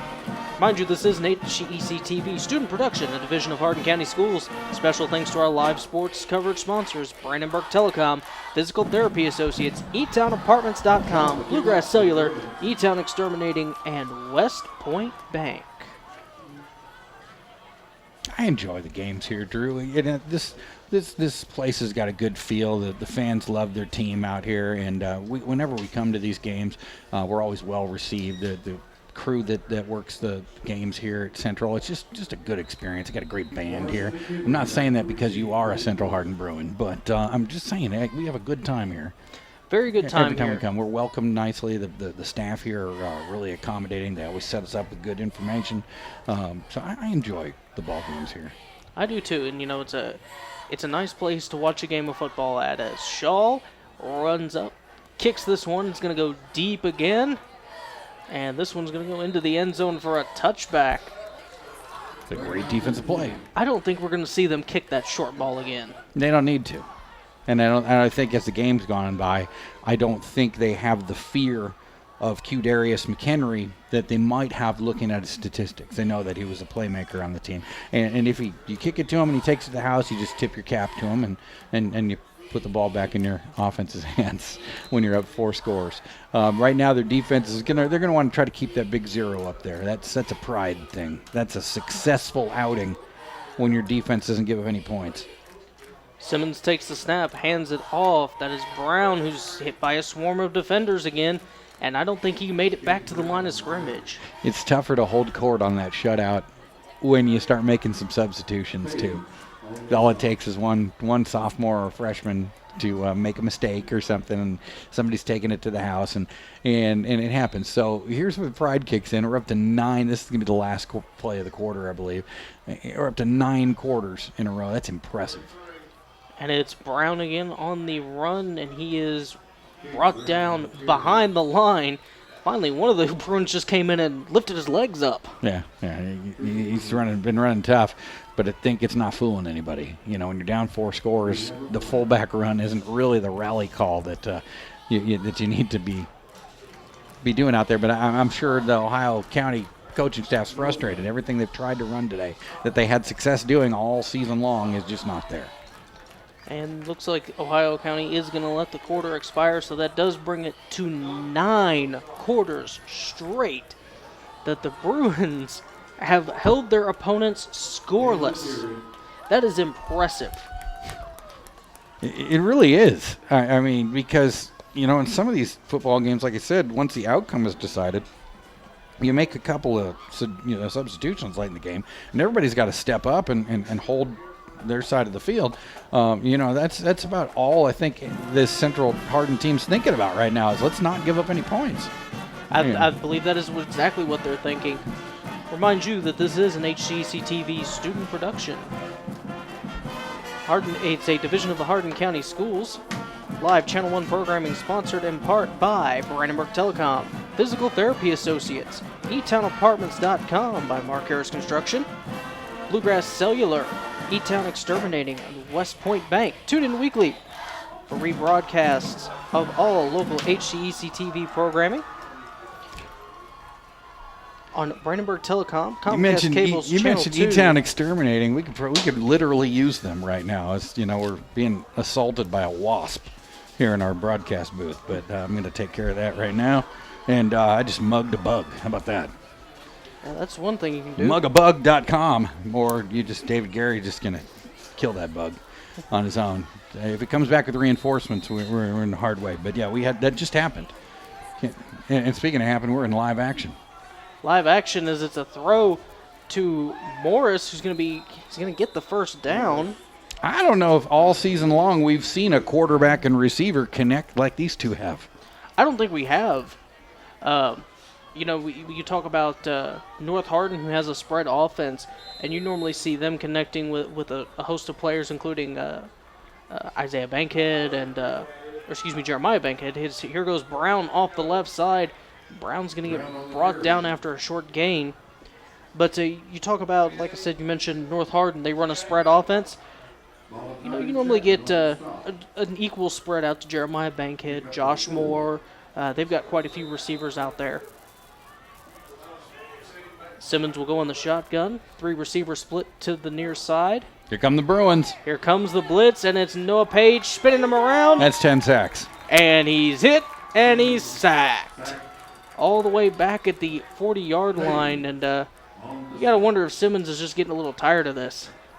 Yeah, that's that's a big number, man. It's 10 sacks on the day. So Central Hardin's just getting it done up front. And even when he's not sacked, he's been under pressure, he's been rushed, he's been hit just about every play on this in this game. 3rd and 10. Simmons takes the snap. Big rush coming from the Bruins again. Throws it to Wood on the sideline, and he's knocked out of bounds short of the line to gain. Whenever you see a little guy on the field, I want to root for that guy. I might have been one of those little guys when I played in high school and caught a lot of passes. And that was before guys like Danny Woodhead broke into the NFL and they had a lot of success just playing that little guy role. And so I root for the little tough guys that are out there. This guy Wood, he's brought it today. Simmons takes the snap, throws it, and Connects. Be caught on the sideline about the 45-yard line. That's going to be a 1st and 10. Seth Stevens. Seth Stevens on the reception. They're moving. They're trying to do something. Central Hardin saying, no, don't score on us. We've got this streak thing going on. As Simmons continues to work out of the shotgun, he's got receivers split on either side. Takes the snap, throws it quickly over the middle, and it's tipped and nearly intercepted. Just bounced off of Wood. And Wood's so covered in mud out there. He's been letting it happen the game. He's been on the bottom of the piles. He's been making tackles, all kinds of stuff. Again, like I said, he gets my tough guy award today. Simmons will hand it off to the back. That's McHenry. McHenry trying to find some kind of room, and instead runs into big number 54, Braden LaFollette, for a no gain. Darius McHenry's got 3 more years of high school football ahead of him, but he's going to remember this end of his freshman year. He just has not found any daylight at all, and came in with some gaudy stats on the season, running for 10 yards a carry, and I don't know that he has 10 yards on the game today. Simmons takes the snap out of the shotgun. Rush coming, throws it. He got it to Morris. Morris trying to get free, and he'll have the first down inside Bruin territory. It just seems like these two have racked up an unruly numbers, but they haven't gotten into the end zone today, and there's been a couple of what-ifs. Throws to Morris that, especially down earlier in the second quarter, they had an opportunity to score, and it just didn't happen. It's been a pretty interesting showcase. Simmons trying to escape the rush, throws, and he'll get it again to Stevens. And Stevens will be down to about the 40-yard line where he's stopped by Taylon Ferris. And now I see why Heath Simmons had such a high completion rate. He's a good quarterback. He's not getting any love from it. He's not getting any help from his offensive line, but he throws a good, solid ball. And he's got some guys that can catch. 2nd and 2 on the 35-yard line. Simmons takes the snap, rolls out to the left, looking for somebody open, fires it, and he's got his man. See, that's a good throw right there. Everybody in Central Hardin shifted that way. He threw it into coverage. So if it was off at all, it was going to be picked off by Blue. But yeah, this is, unfortunately going to be Heath Simmons' last high school game, and he's going to want to do something here before it's over, unless they pick up 4 touchdowns here real quick. Simmons is going to throw it down the field. He's got his man, and that's Frady on the catch, excuse me. Shane Frady's a sophomore. He'll be back next year. 27 catches coming into the game, 270 yards, 4 touchdowns. On the defensive side, he's done a whole bunch of stuff, and I guess there's been a lot of fumbles in their games. They have a lot of fumble recoveries on the season. Yeah, they've caused a lot of fumbles during this season. Simmons out of the shotgun, hands it off to McHenry. McHenry squeezes through a small opening, but won't gain much after he runs into a wall called the secondary of the Bruins. Yeah, it's LaFollette. He isn't yielding much at all, and McHenry, that was probably his biggest carry of the day. A guy that comes in 10 yards a carry. It's going to go for 4 yards. Simmons will go into the pistol formation. Takes the snap, looking to throw. There's Big rush heat. coming, That's and the he's 12th hit. sack. He's sacked. That was Jace Chapman, and there's a flag on the play.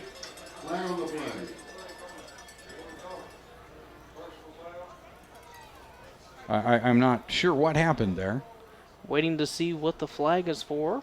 I don't know if anybody piled on or did something late there. It looked like a couple of holding calls that could have been called, but I'm not sure what the...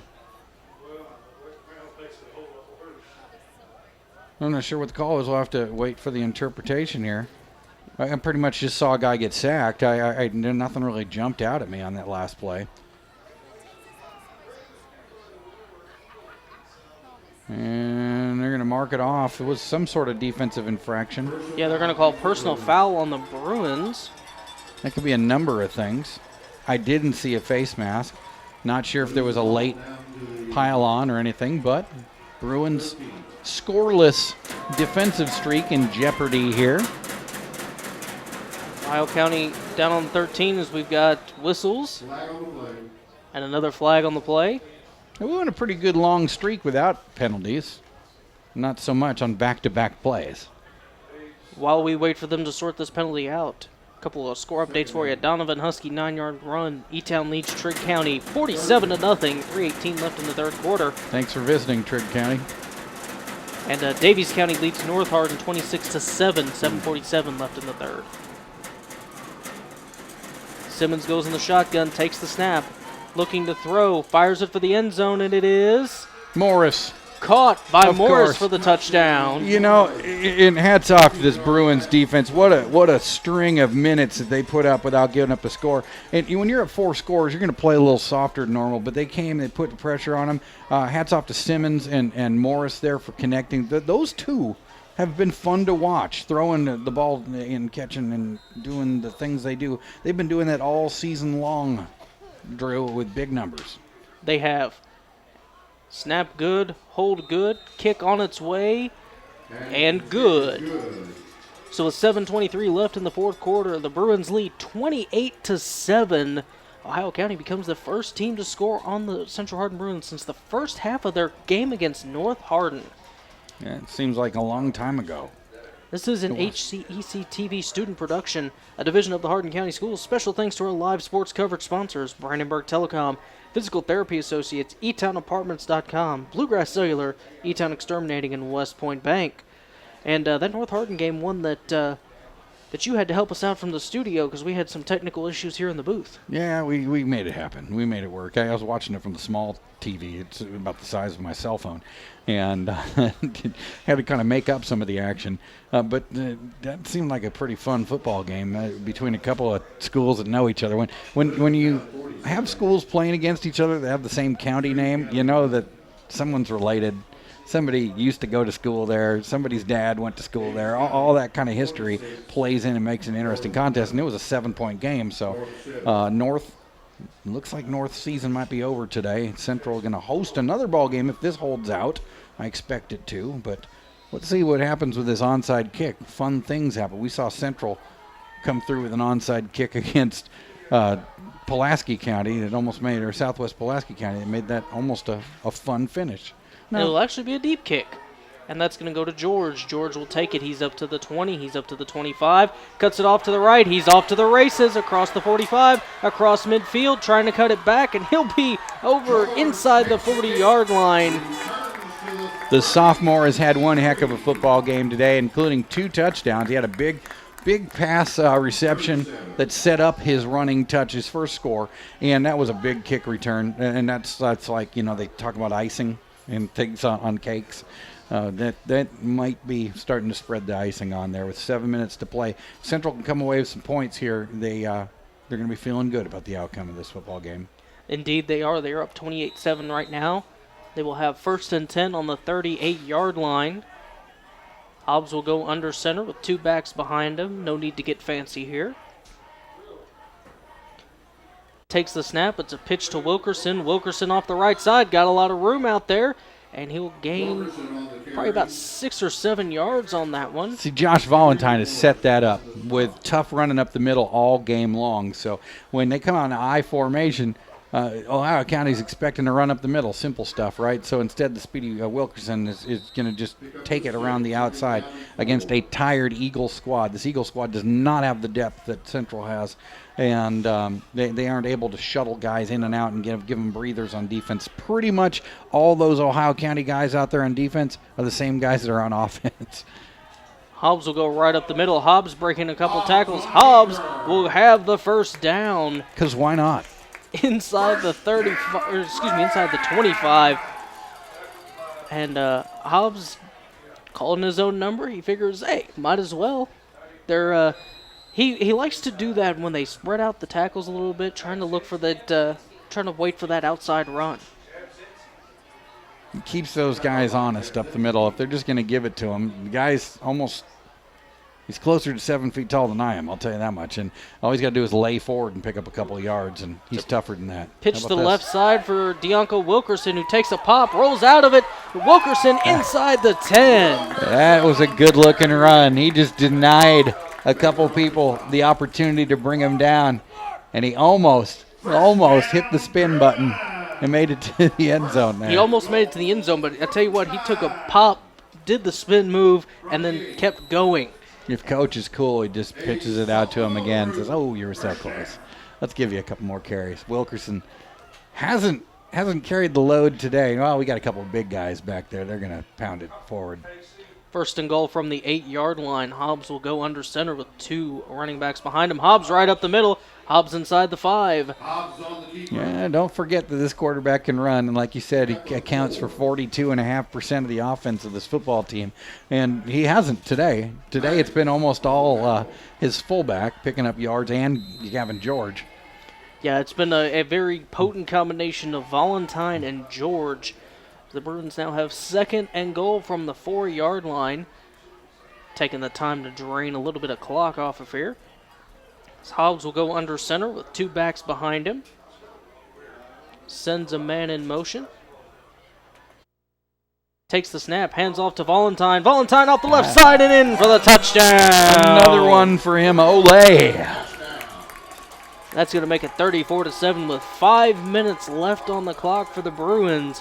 And I tell you, I don't think Valentine was hardly touched, and if he was, it didn't affect him at all. Yeah, it's another touchdown where they obviously keyed on someone else. You can chalk that one up to the fact that Hobbs had so much success going up the middle and calling his own number. They started keying on the quarterback again. When they do that, you forget about the fullback that has carried the bulk of the load today. Shaw's kick is up and good. 5 for 5 on the boot today. 5 minutes left to go in the 4th quarter. The Bruins are leading 35-7 over the visiting Ohio County Eagles. Remind you that this is an HCEC-TV student production, a division of the Hardin County Schools. Special thanks to our live sports coverage sponsors, Brandenburg Telecom, Physical Therapy Associates, eTownApartments.com, Bluegrass Cellular, eTown Exterminating, and West Point Bank. Tune in weekly for rebroadcasts of all local HCEC-TV programs on Brandenburg Telecom, Comcast Cable's Channel 2, Spectrum Communications on Channel 184. You can also catch them on the HCEC-TV YouTube channel. Well, on paper, this looked to be like it was going to be a competitive game, possibly a blowout in one direction, and what we've seen instead is that the Bruins have come out here and declared that they will continue their season at home next week. I like their chances, too, of advancing. And for Ohio County, you can't do anything about who your competition is on the schedule. But when you go from playing against some schools that don't put a pass rush on you like this Bruins team does, and then go against a Bruins team like this, it's a heck of an adjustment. And it was just too much for them today. And we're at double-digit sacks. I expect to see one before the ball game is over. So that's just hats off to a defensive plan that worked today. We saw Central come with some pretty aggressive blitzing. They pretty much said stop us, and Ohio County did not. It's going to be a shorter kick that's going to be taken by Baker, who will get up to the 25-yard line. And so, with 4:56 left to go, Ohio County trails the Bruins by 4 scores. They're going to have 1st and 10 on the 24-yard line. Heath Simmons is an athletic quarterback. He's put up some great numbers, and his high school career is going to end today. I've really enjoyed watching him throw the football to Nick Morris, and I bet during some of these football games during the season that they really had a good time throwing the ball together. And I don't know how long that they've played together, but the connection between the two of them has been fun to watch today. Simmons looking to throw. Big rush coming. Rolls out to the right. There's that sack you were talking about, David. He goes down again. Well, Ohio County front five are gassed, and they've just kind of hung it up. Zach Jones has not hung it up, and these guys without Jenneret out there have come out and played as if, next man up. That was one of your keys to the ball game is these guys that were such huge contributors all season long were out today because of injuries, but you wouldn't know it today. You wouldn't, and they're on the sideline and giving the Bruins some spirit as McHenry tries to come around the sideline, and he is knocked out of bounds easily. Just doesn't have that lateral explosion that we've seen from some of the players in this area. We think about Meade County's Babb, Becker at Elizabethtown. I mentioned him earlier, Livers at John Hardin. And even Wilkerson here, they get outside a lot quicker than that. And McHenry, you're going to have to be a little quicker to get outside in this Central Hardin team because it just seems like everyone on that wearing blue is faster than him. Takes the snap. He's looking to throw. Fires it over the middle. Incomplete. He was looking for Morris again. And it is confirmed as long as the score holds out, Central Hardin will be hosting a second-round game next week. You'll be here with Jesse Bird.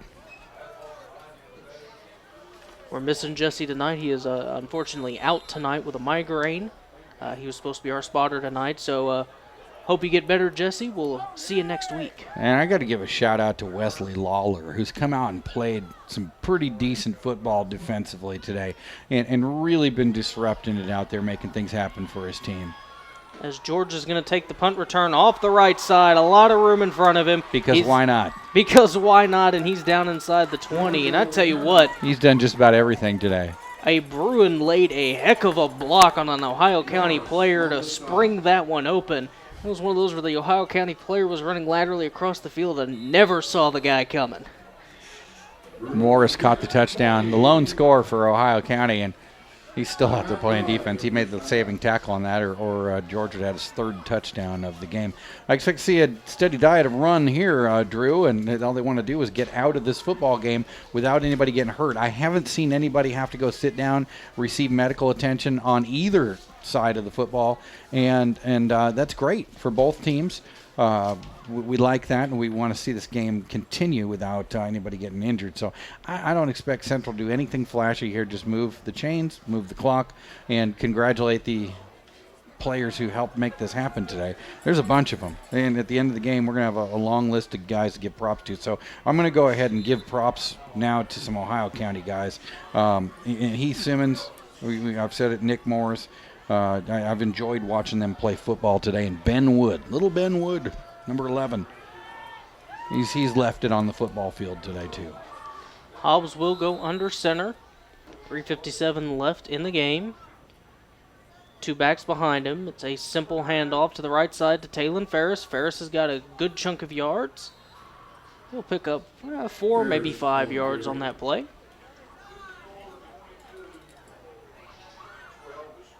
It's going to be 2nd and 6 on the 16-yard line. Deontay Duncan really hasn't carried the football much today. I don't know that has anything to do with anything. Other guys have had success.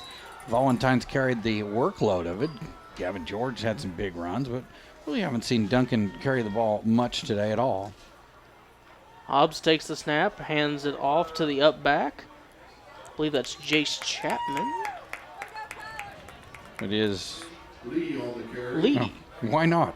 Lee on the carry, and that'll bring up 3rd and short on the 12-yard line. Duncan, while not carrying the ball a lot, he has carried a few times, has been very active on defense up there with LaFollette and Jones and disrupting this entire. And he's had to play more downs defensively without having Jenneret on the field, so that could be why he's not carrying the ball offensively. There's just so many guys that can. Hands it off to the second man. The second man is going to go forward. I believe he's going to be close to a first down. Nick Brindle. We haven't called his name all season long. And the last time I called his name, that was when he recovered a fumble against the North Hardin Trojans when one of the upbacks for North Hardin tried to take a kickoff. Foolish. Yeah, it happened actually right here in front of us. Try to teach those guys to keep their mitts off the ball. You're there to block. Don't grab the football. He watched that ball that's how bounce in and wasn't able to get a hold of it, but Brindle was. As Hobbs will go under center with 2 backs behind him. Takes the snap, gives off again to Lee, and Lee is going to go up the middle. Elmore hands off to Lee. Those guys getting in the stats. Actually, that's Elmore that's handing off, so they've actually pulled Hobbs out of the game. Okay. They have the same type of build. Chase is probably about 3 inches shorter, but he's still a tall, lanky guy. And, well, he's a sophomore. He's going to be around for a couple more seasons. Saw him playing pitch and catch with Jacob at halftime. Thought maybe we'd see him if the score got this way. It's a handoff. It's off the left side. Going right up the middle and into the end zone. Touchdown Bruins. Tyler Lee on the carry. We haven't really called his name. Kyler Lee, excuse me. We haven't called his name a lot this season, but he brings one in for the sophomore. touchdown. Anytime you can get your sophomores into the end zone and playoff action, that's good stuff right there. And he gets his name tweeted out by the News Enterprise. Everyone will see that. Speaking of News Enterprise tweets, we thank them for our score updates tonight. And here's one for you. Not a surprise, Elizabethtown defeats Trigg County 47-6. They will move on to the next round of the playoffs. Trigg County got a little bit of scoring in late. And the kick is up and good. With 1:36 left to go in the game, the Central Hardin Bruins lead the Ohio County Eagles 42-7. This is a Hardin County Educational and Community Television student production. HCEC-TV is a division of Hardin County Schools. Live Channel 1 programming sponsored in part by Brandenburg Telecom, providing service for all your telecommunications needs. Physical Therapy Associates, more personal attention for more effective results. With offices in Elizabethtown, Hodgenville, Radcliffe, Brandenburg, Bardstown, and Louisville. Online at physicaltherapyky.com. eTownApartments.com by Mark Harris Construction. Take a virtual tour today at eTownApartments.com. eTown Exterminating 737-6900 online at mugabug.com. Bluegrass Cellular, where wireless works, visit at bluegrasscellular.com. West Point Bank, 5 offices located in eTown, Radcliffe, Upton, Glendale, and West Point online at westpointbank.com. Tune in weekly for rebroadcasts of all local HCEC-TV programs on Brandenburg Telecom, Comcast Cable's Channel 2, Spectrum Communications 184, and the HCEC-TV YouTube channel. Think about what Central did defensively tonight, Drew. This is a team, Ohio County put up 4,000 yards on the season, and Central came out and just, I can't think of a better verb than destroyed that offense today. And they really got to be feeling good about some of the stuff they did today. And this deep kick will go out of bounds, so that'll set up Ohio County very well. With 1:36 left on the clock. Yeah, you mentioned it, I made it one of my keys to the game that you had to disrupt this offense, and that is exactly what they did. They held nothing back. They blitzed. They pinned their ears back.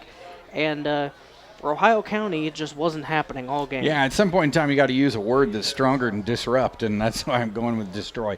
13 sacks on the play, a couple of picks on a guy that only threw 3 interceptions all season long against 31 touchdowns. He has one today, so he's going to end up at 32 or more.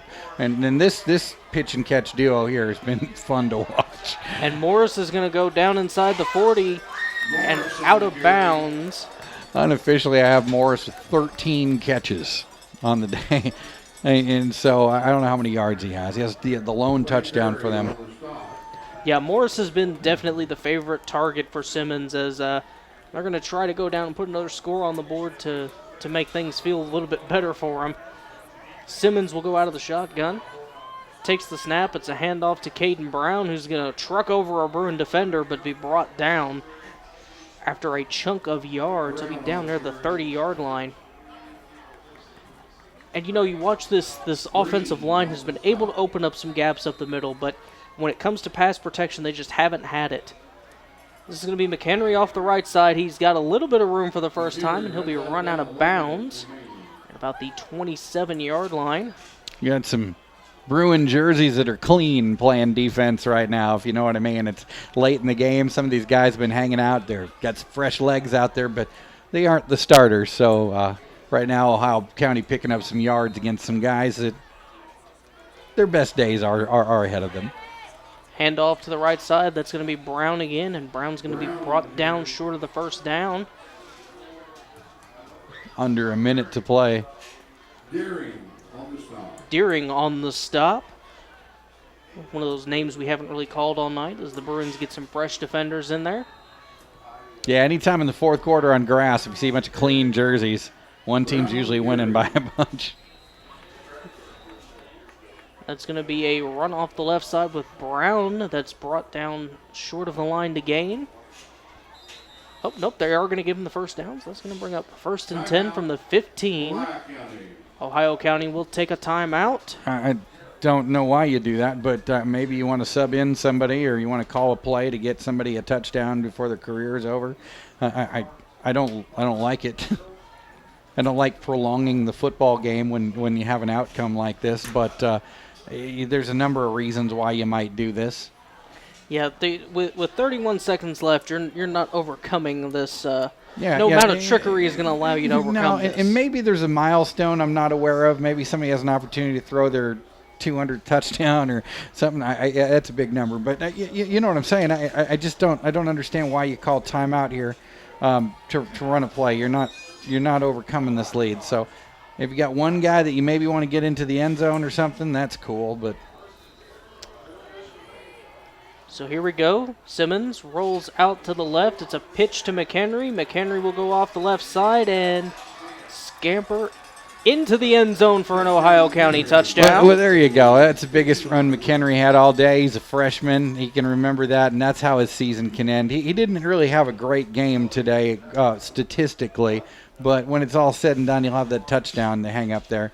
I'm not sure what that timeout was or where that option was all game long, but I guess you can take advantage of a bunch of clean shirts out there, freshmen and sophomores that don't get a lot of playing time. They just want to go for the tackle, and they got faked out on the option. Snap good, hold good. Kick is just barely all good. you got to do is get it through. It doesn't have to be pretty, right? No style points. No style points on that one. And so with 23 seconds left in the fourth quarter, the Bruins are leading 42-14, and they will move on next week. Ohio County will not. They will go home tonight, and that'll be the end of their season. So now, after looking at this game, as I said earlier, we really weren't sure what to expect. We had one team come in with great stats, and but not the best competition. Another team come in with really good stats, but I don't think I could have predicted how well this Bruin defense played today. Forget about these late scores. That doesn't mean anything. I mean, we saw complete annihilation of an offensive line and a really good quarterback. Can you imagine if they didn't have pass pressure going on? I'm sure this Simmons fella has had some pretty exciting football games this season where he hasn't been under pressure. And even under pressure, he's been the bright light of this squad. And so hats off to a defensive scheme that really shut that down. And they didn't give up any big plays. And it was just a great defensive effort by everyone wearing blue today. It's going to be an onside kick that's going to be easily fielded by the Bruins near midfield. I would expect the victory formation. And there will be a flag on the play. I think someone was offsides on the far side. Most likely will be declined.